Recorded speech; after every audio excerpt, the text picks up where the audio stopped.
The Messiah said, "When you come to know yourselves, then you will become known, and you will realize that it is you who are the sons of the living Father. But if you will not know yourselves, you dwell in poverty, and it is you who are that poverty." Narinig po ako, kapatid. Okay, loud and clear po, bro. Magandang gabi po sa lahat, sa kapatiran mula rin sa buong mundo. Salamat po sa hindi ko po makita talaga yung aking anyway, okay na po. Salamat po sa pagtanggap ng aking tanong. Ganito po sa local chapter po namin meron akong naging initiate noon. Nag-initiate ako meron po kasing nung dumating si Priest Simri sa aming lugar, wala tang CR sa lugar naming XOP, right? No. Ako siyempre, ganun po. Hahanap kami ng mga lugar malayo, may mga nag-initiate po ako ng kailangan natin magkaroon ng CR man lang dito. Ganon. Ang ginawa ko po, nag-initiate po ako and may konting pera. Pero siyempre, hindi po naman lagi lahat sa akin galing. May mga galing rin po sa iba. Ngayon, yun po ba ay ituturing na mali? Kasi una, it is para sa chapter po yun. Chapter po. Chapter ako ng Aurora to chapter po ng Aurora. Isipin na lang po, halimbawa, yung CC and ACC po ay may mga anak na mga bata yan. Biro maghahanap pa sila ng let's say magijingle, hanap pa sila ng lugar somewhere outside, yung medyo gubat-gubat doon sa bukid. Medyo bukid po kasi area ng aming XOP. Parang hindi po nag-isip po ako ng ganon. Parang nung medyo parang namali pa rin po ako dahil na-question pa rin po ako doon. Ganon po yon mga kapatid. Pero may intention is lagi po bang laging mali yung dahil para sa aba ito. Pero actually, talagang kailangan po yun. Sa tingin ko po. At sa tingin ko na, bro. Sa amin. Nakuha ko na ang punto mo. Tinatanong mo yung last sentence na sinabi mo, parati bang mali para sa aba ito? Yes po. Okay. Basahin mo, bro, ang Ecclesiastes chapter 8, verse 6, na andun ang sagot. There is proper time and procedure for everything. Yes po. Yes po. So namali po makikiusap ako, bro, sa inyo at sa inyong lahat. Huwag nyo kaming tatanungin na mali ba yung ginawa ko para sa aba ito. Pag sinabi kong mali yan, aba, parang anti-aba ako. Kasi sinabi kong mali. So parang naobliga akong sabihin, tama yan kasi para kay aba. Huwag pong ganun. Salamat po. Nakuha nyo yung ibig kong sabihin. Huwag nyo kaming tanungin na mali ba ito para naman ito pa kay aba. Mayroon pa nga umiiyak-iyak dyan Nagbigay ako para kay aba ito. Tapos ako pag naging masama. Kasi inaano namin na mali ang ginawa niya kasi dapat ganito ang paraan, dapat ganito. Aba, sino matutal niya? Mali pala ang ginawa ko para ito naman kay aba. Wala naman akong intensyong masama. Lumabas patuloy na kami ang kontrabida kay aba. Huwag po ninyong palalabasin ng ganun. Alam namin, para kay aba yan. Pero mismong si aba ang nagsabi, may panahon at tamang pamamaraan sa anumang gawain. So ibig sabihin, kahit para sa kanya, kung hindi napapanahon at hindi tama ang pamamaraan, mali pa rin ang ginagawa. Kahit para sa kanya. Tingnan nyo si Cain. Di ba si Cain naghandog din? Anong sabi ni Cain? Para ito kay Aba. O bakit hindi tinanggap? Para naman kay Aba. Bakit mali? Para naman kay Aba. So hindi ibig sabihin na kapag ang purpose ninyo ay para kay Aba, lahat tama na para kay Aba. At kaming kumi-question ay kontrabida na. Huwag pong ganun, mga kapatid. I hope na intindihan nyo ako. Ito sasabihin ko sa inyo. Lahat tayo para kay Aba. Pero bakit iba ang paraan namin, ibang paraan nyo? Una, merong procedure tayo. Ecclesiastes chapter 8 verse 6 ulit. May procedure tayo. Ano ang sabi ko? Pag may napili kayong lupa, i-donate yan o ipapahiram lang o pauupahan, sabihin nyo kaagad sa amin dahil gagawa natin ng dokumento bago kayo magsimula ng kubeta. So hindi namin sinabing masama ang ginagawa nyo. Hindi namin sinasabing mali. Ay sinasabi namin, mali ang paraan. Bakit? Ang daming nangyari. Rizal, 3 kubeta ang naitayo. Pinalaya sila. Lahat sila nung sinisita namin, para kay Aba, kami pang masama. Kasi parang naman kay Aba, kinukontra namin. So para bang sila para kay Aba, kami para kay Satanas dahil kontrabida kami. Parang ganon. Hindi po, wag ganon. So nung pinalaya sila, ano nangyari? O para naman kay Aba pero bakit nangyari ganyan? Kasi nga, hindi kayo nag-coordinate sa amin. Marami pong pangyayaring ganun. Yung HOP sa Cebu, anong sabi ko sa Australia? Lahat ng donations ninyo, idaan ninyo sa head office. Then ipapadala din naman namin yan sa Cebu, but with proper documentation. At sisiguraduhin namin na ang lupa ay maa-acquire natin. Either uupahan, donation, or bibilhin. Anong ginawa ni na Odi? Ni na Madarang noon? Sinuway kami. Padala sila ng padala sa Cebu. Ang dami pa. May Germany pa. May US pa. Padala ng padala sa Cebu. Binabypass kami. Ginawa kaming tau-tauhan. Ngayon, anong nangyari sa Cebu? Ganyan ang dialogue nila noon, para naman kay Aba. Pangapaiyak-iyak pa. Anong ginawa nila? Anong naging bunga? Winasak nila ang kawad na sinimulan ko sa Cebu. Sa katigasan ng ulo nila. Kaya huwag ninyo akong sasabihin na para kay Aba. Si Miriam at si Aaron, panahon ni Moses. Anong sabi ni Miriam? Bakit? Si Moses lang ba ang kinakausap ng Aba? Kinakausap naman din tayo So kinontra nila si Moses, ayaw sundin ang instruction ni Moses. Anong nangyari? Nagka-leprosy si Miriam at Aaron. Di ba? Yes po. Yes, yung po. dalawang, si Abiho and si Nadab. Gusto rin mag-insenso kasi para naman kay Aba, ayaw makinig ng instruction. Huwag niyong ibabypass ang priesthood. Huwag niyong gagawin yan. Hindi, para kay Aba. Ano nangyari? Hindi, natusta sila. So, kanyang punto ko.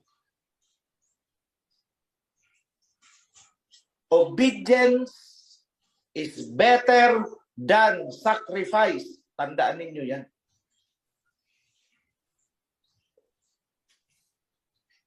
So yung nangyari sa inyo dyan, na nagtayo kayo ng kubeta, technically, mali. Mali ang paraan ninyo. Although tama ang purpose. Tama ang purpose ninyo para kay Aba, pero mali ang paraan ninyo. Paano kung matapos yung magtayo, naggastos-gastos na kayo, nag-ambag-ambagan kayo? Bigla sinabi ng may-ari, teka muna, bakit kayo nagtayo din? Alis kayo. Ano mangyayari sa inyo, kawan? Di ba't magsisisihan kayo? Di ba't mag-aaway-aaway kayo? Di ba't mawawasa kayo? Anong dahilan? Hindi kasi kayo sumunod sa instruction na i-secure muna ang property. Wala kaming intensyon na masama dito sa mga inaano namin na instructions sa inyo. Obey. Dahil wala kaming protocol upang harangin kayo. Bakit namin haharangin ang magandang intensyon ninyo? Ang ginagawa namin is, actually susuportahan namin kayo eh. Kaya lang hindi namin kayo susuportahan kung nakikita namin mali ang pamamaraan. Dahil matatapon ang pera. Magkano ang natapon na pera sa Cebu? 700,000 plus.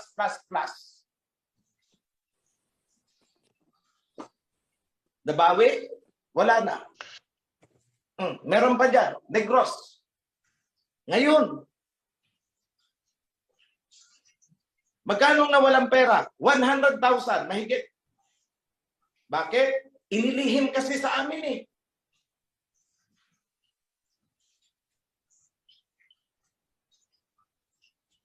Kailan pa kayo matututo, Israel?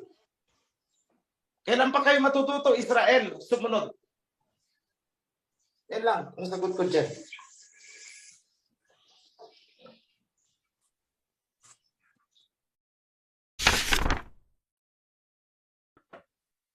Ay pwede po kaya na magkaroon tayo ng written protocols at mandates para sa kawan?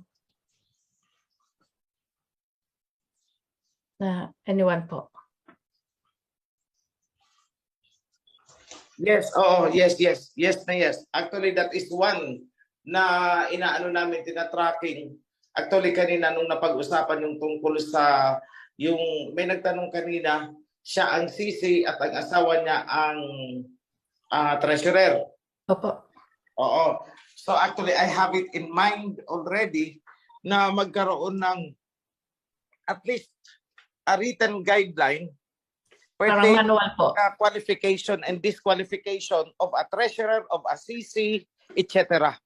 At least yun man lang, may guidelines tayo doon. Then we will move on forward.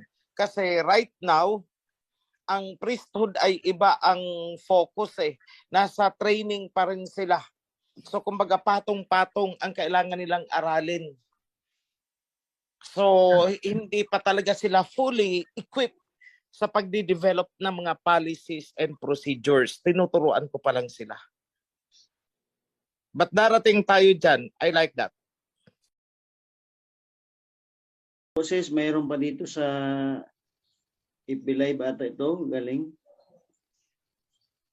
May katanungan po ako, bukod po ba sa pagsubaybay kung makakadalo sa Zoom at maging sa Sabat o hindi lalong nangakong officer at higit ang sisi, may kaparaanan po ba para matrace ang attendance ng kahit sinong nasa loob ng kawan? Okay. Sagutin ko na yan. Nasa final trial po kami ng ID system. Yung ID system, may apps po yan. Tuloy-tuloy ang development ng programmers. Meron po yang apps na gagawin na yung CC or yung somebody at the gate will scan the ID ng lahat ng nagpa-participate kung face-to-face yan. Then if that would be online sa Zoom, titingnan natin how they can do this attendance. So maybe pag may mga ID na pag nag-login kayo, you might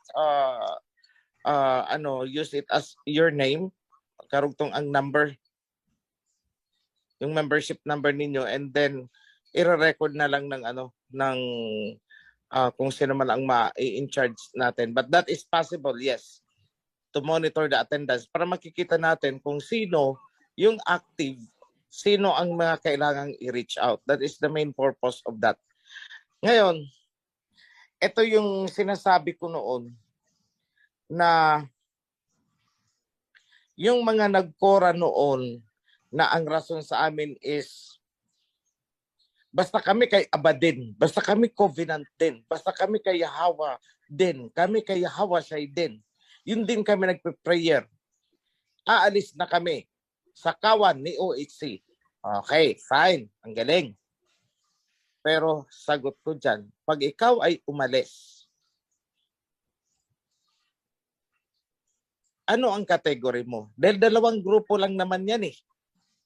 Yung talagang legit na nasa loob ng covenant at yung nag-aakala lang nakasali pa rin sila. Dahil tandaan natin na may sinabi si Messiah Hawashai, hindi lahat ng tumatawag sa akin ay makakapasok sa aking kaharian. Ibig sabihin, kung hindi ka nakapasok sa kanyang kaharian, you are not entitled to any benefit mula sa kingdom. At makikita ninyo yan pag nag-implement na kami ng ID system. Na-confine ka ng hospital, humingi ka ng tulong, unang hihingiin sa'yo ng DSWD, ano po ang iyong ID number? Nagkaroon tayo ng hospital, pumunta ka sa emergency room, unang hahanapin sa'yo, ano po ang iyong ID number? Para lang to prove na bago ka namin bigyan ng benefits na para sa aming mga citizens, sa aming kingdom, sisiguraduhin namin, nakasamahan ka nga namin. Eh kung ikaw ay Korah, kahit ikaw ay Yahweh din, Yahawashai ka din, hindi ka namin bibigyan. Because you are not in the roster. At si Messiah Yahawashai ang nagsabi, hindi lahat ng tumatawag sa akin ay makikinabang sa aking kaharian. Yun ang ibig sabihin nun eh. Not everyone who calls on me, Messiah Yahawashai, will enter the kingdom. Ibig sabihin, will benefit from the kingdom. Bakit tayo gustong pumasok sa kingdom? Hindi ba para magkaroon ng benefit mula kay King Yahawashai? Tapos sinabi ni King Yahawashai, hindi lahat. Kundi sila lamang na sumusunod sa aking, sa kalooban ng aking ama. Anong kalooban ng ama? Covenant. Pagdating mo sa covenant, set of instructions na kailangan sundin. If you refuse the instructions, sorry. Ngayon, let me grab this opportunity. Yung mga gustong bumalik ng mga nagkora at gustong bumalik, umiiyak kay Bro Senin eh, nagmamakaawa. Yung mga nasa Mindanao area, kilala nyo yan. Pero anong sabi ko? The chance of their coming back is only 1%. So, ibig sabihin, 99% reject. Bakit? They refuse to follow the instructions inside the covenant. One voice, one command, one instruction, one shepherd. Ayaw nila ng ganun eh. Anong ginagawa nila dito? Despite sa katigasan ng ulo nila, pinatawag ko pa sila. Miniting. Inunawa. Nagmataas. Nagmalinis. Nagmatigas. So, anong gagawin namin? O di, ganyan din lang naman. Out. Nung nasa labas na, umiiyak na ngayon. Dahil hirap na daw sila sa labas, hindi raw sila talaga mapakali. In short, full of remorse and resentment at gustong bumalik. Pag tinanggap ko sila, anong mangyayari sa salita ko? Sinungaling ako. Na sinabi ko, hindi ko kayo tatanggapin. Wala pa pong Korah na kinalaban ang teachings, kinalaban ang covenant, wala pa pong Korah na ganyan ang ginawa na tinanggap ko. Mula noon hanggang sa oras na to na nagsasalita ako. Wala po. Kung may narinig kayo na tinanggap na bakit si nakabalik? Ibig sabihin, nadamay lang yon, hindi talaga siya nagrebelde. It's maybe na nung nagpatawag ako is wala siya, hindi siya naka-attend. Kaya hindi namin alam ang posisyon niya. Yun lang ang ina-accommodate. Pero dun sa mga present at nagmatigas, binigyan ng panahon, ayaw kaming kausapin. Ipinatawag, dead ma kami. Goodbye ka. So we are always fair with our judgment. And maybe may mga nakakabasa sa inyo dyan, anong karapatan ni OHC na magtagpas? Tanungin nyo si Pedro.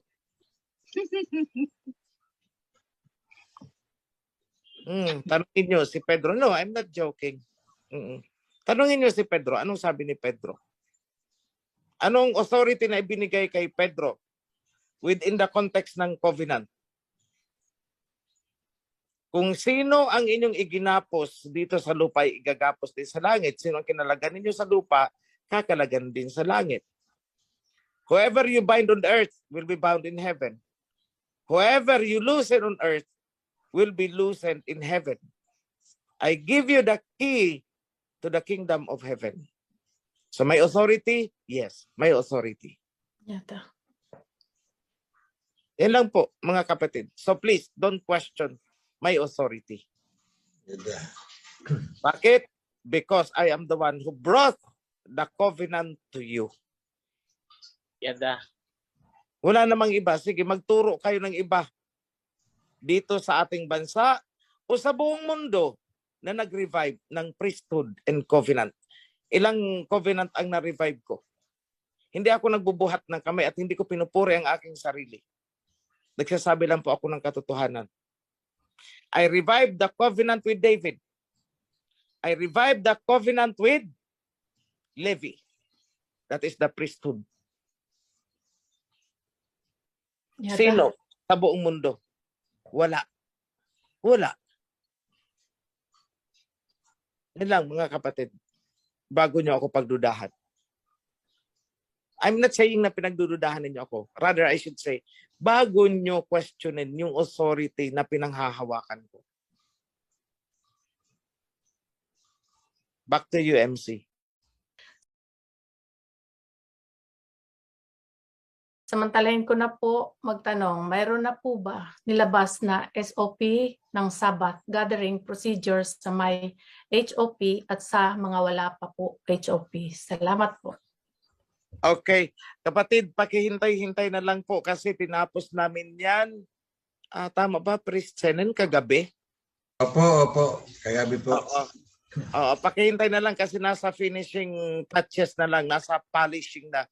And then, I know, alam na nila who would be the official spokesperson na magre-release niyan. But we will give the instruction to the CC and maybe, siguro ko sa susunod natin na meeting sa training kasi ang sabi ko, gawa ng video na parang reenactment o parang, parang ganun, dramatized ba? O basta naka-video, yung procedural video kung paano gagawin. Opo. So, Sa just leadership. give us maybe just this week. Oo. Opo. Dito rin po sa leadership training. Mahal na hari. Okay, salamat, Priest. Keda. Back to you, MC.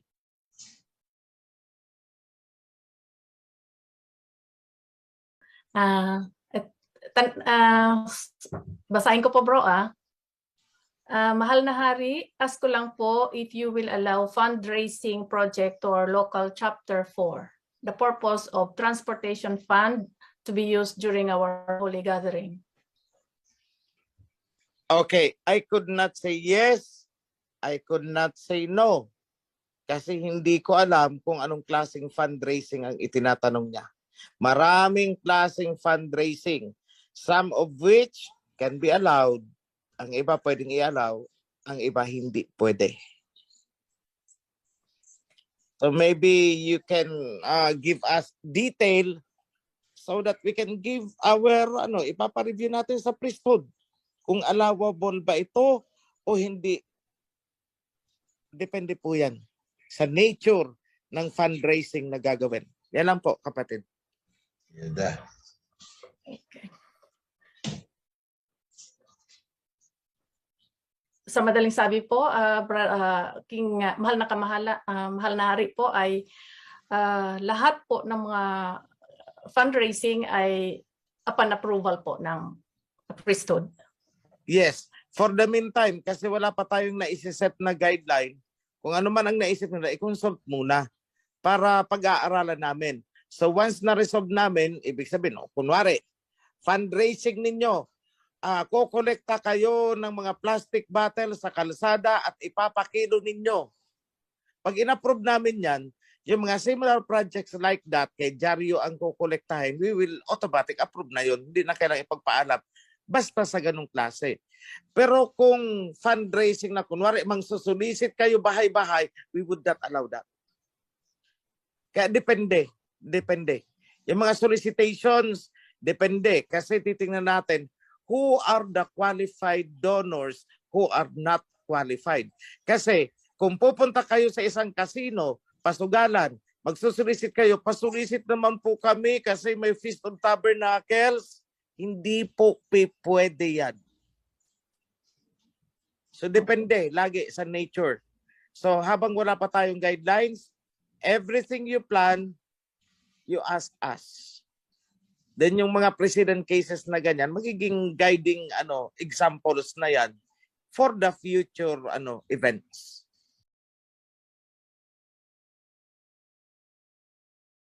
Mayroon pa po akong isang katanungan, Brother Nestor. Yung ng mga nasa abroad na nagre-remit po ng tithes sa national po, gaano po katagal namin dapat antayin ang confirmation po para po malaman namin, makasure po na natanggap po talaga, pumasok yung remittance. Para po kay Priest June po yan. Okay. Let me take it ganito. Kasi alam ko hindi makakapagsalita si Priest June at mahiya yan. Ako na magsabi sa inyo. Si Priest June po is treasurer, at the same time janitor, at the same time messenger, at the same time driver ko, and at the same time tagaluto ko. Ang hindi ko lang pinapagawa sa kanya, maglaba at mag-is-is ng inodoro ko. Ako talaga yon. I clean my own bowl and I wash my own clothes. So, ibig kong sabihin, Bro June is very busy. Makikita nyo yan hanggang madaling araw. Nagtatrabaho yan. Akala ko nga tulog na. Yung pala, andun pa, nakangudngud pa. So sa akin is, kapag kayo ay may pina-follow up kay Bro June, nag-remit kayo, bigyan nyo ng ample time, maybe a few days. Pag nakalimutan, wala pa rin, follow up ulit. But please, my point is be patient. Dahil tayo ay hindi pa nag-hire ng maraming staff, hanggat kaya namin gagawin namin. Pero hindi muna tayo mag-hire kasi, alam mo yon, marami tayong projects na kailangang tapusin muna. And then, kapag available ng fund, bakit hindi? Kukuha tayo ng mga staff natin. Because at the same time, we'll be creating employment as well. Yun lang, mga kapatid.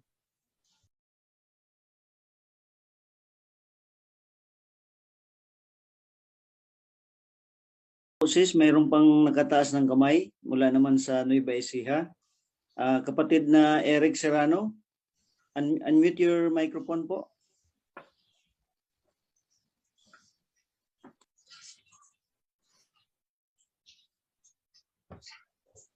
Go ahead po, Bro Eric, sa iyong katanungan.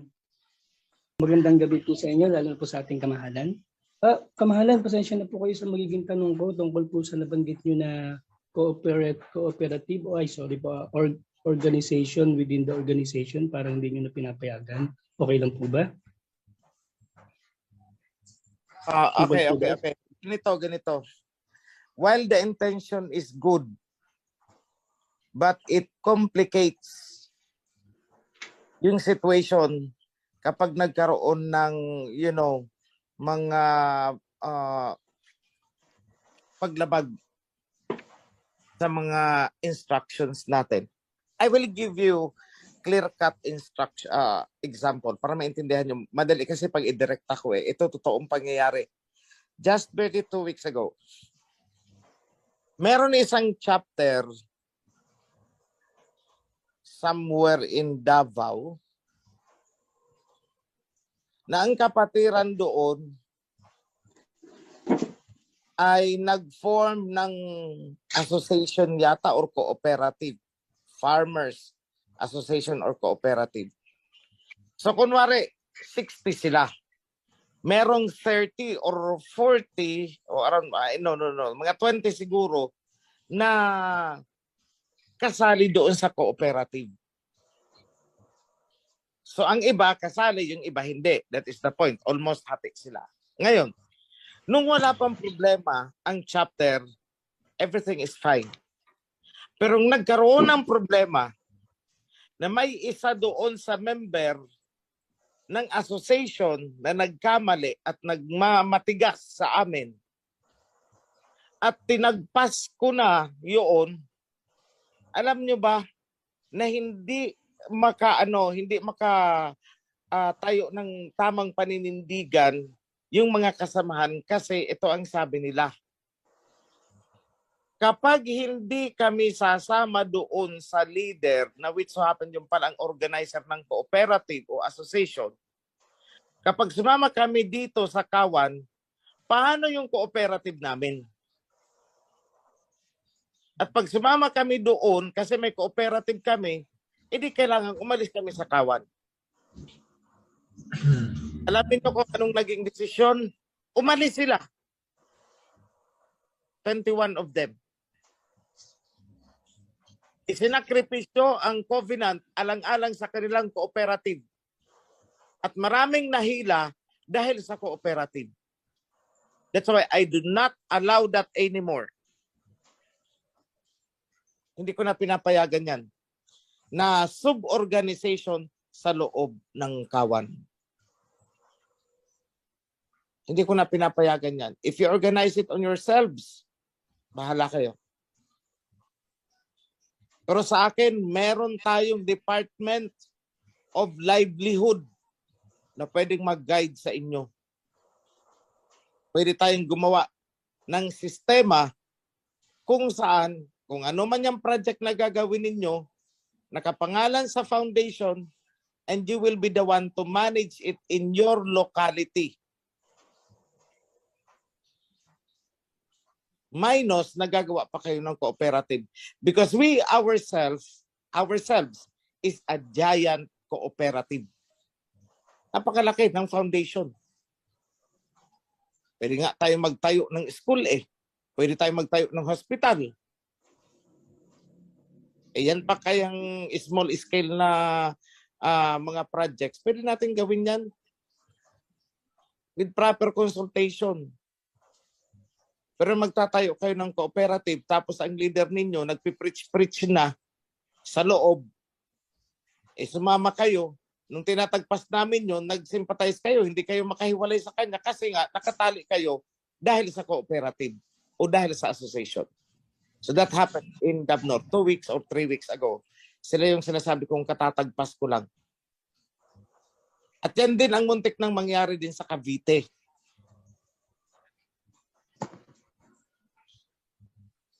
So, pasensya na. I hope na intindihan ninyo. Kasi dito sa atin, ang pagsunod natin sa covenant ay hindi dapat maging komplikado dahil sa mga ganyang substructures sa loob. Kaya nung pinapili namin, nalungkot ako. Sino ang susundin nyo? Instruction ko or instruction niyang nagpipreach na sa inyo? Sagot nila, ikaw sana ang gusto namin sabihin, kaya lang paano to, hindi kami makano kasi kung may cooperative kami eh. That's the problem. So I hope I made myself clear. Maraming salamat po aming kamahalan. Nalinawan po kami, may mga nasasuggest po kasi ng kooperatiba dito sa ating chapter dito. Yun po, kailangan po pala naming lumapit nga po sa ating department para po mas matulungan po kami. Para mag-guide kayo. Salamat po ng marami kamahalan.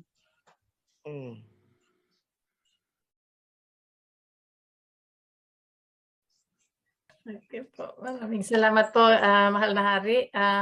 Isa pa pong mabilis ang babasahin ko po. Mapagpalang gabi po, mahal na hari. Ihingi lang po ako ng pahintulot tungkol sa lugar na pinapahiram ng isang kapatid po na para magamit namin po sa meet and greet.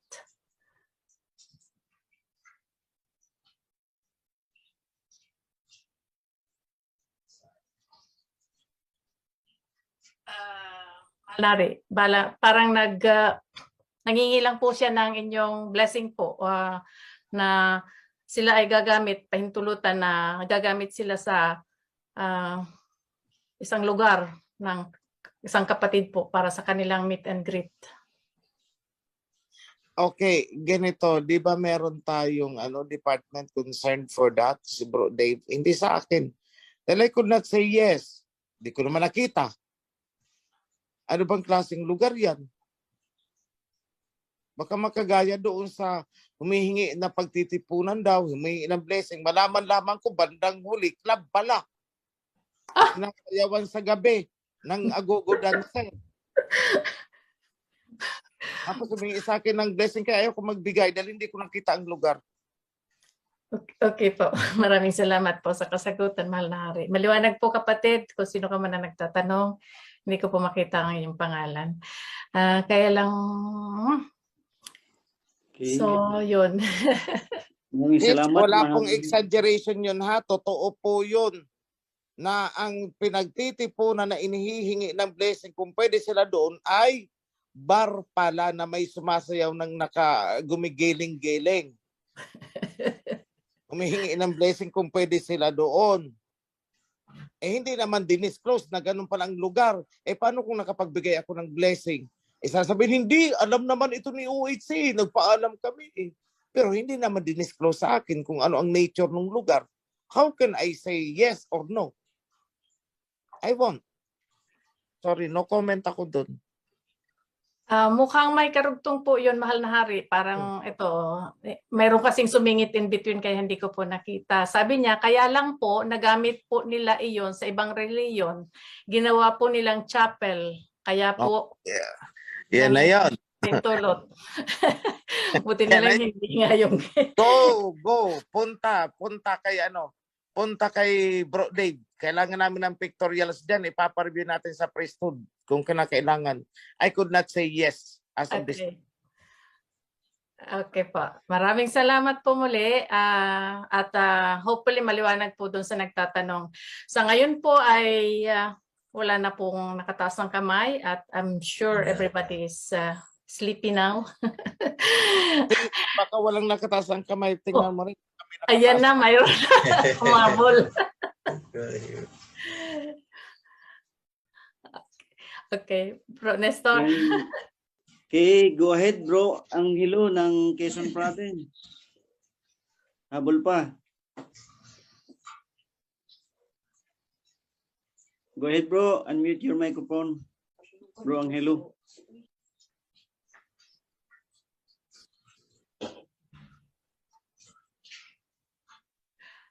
Napindot lang. Ala, mayroon pang isa. Bye muna. Hanggang sa muli. Bro from Quezon, tinatawag na po kayo.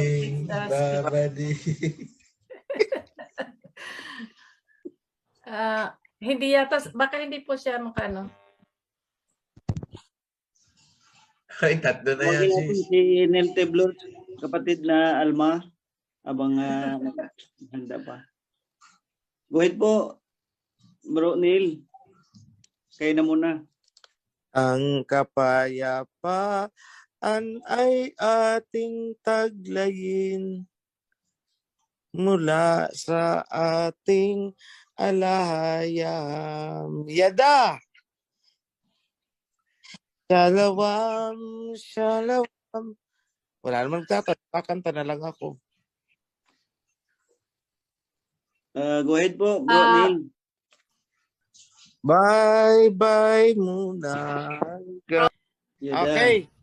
In the name of Abba Yahweh and King Yahweh Shai, all leaders, CC treasurers, Joshua, MOE, lahat ng department na nandito ngayon, mga kapatiran, be blessed. Shalom in the name of Abba Yahweh and King Yahweh Shai, Yada.